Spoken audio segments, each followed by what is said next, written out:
Bale, ito na ngayon yung sa second floor. Yan, tinitingnan namin kung ano yung mga ano niya sa loob. Lumang bahay na kasi ito eh. Tingnan nyo oh. Yan, tinanggal nila yung parang drawer kasi na ano yan eh, na tuluan yan eh, may tulo.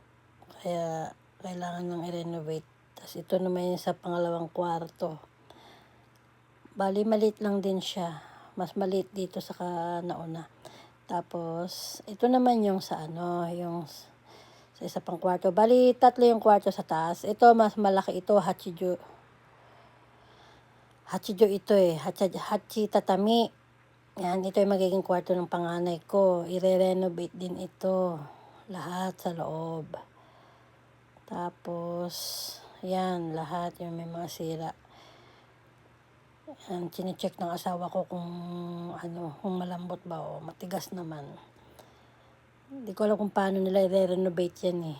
Kung tutuklapin ba yan or papatungan na lang nila. Medyo malaki ito kasi 8 tatami siya eh.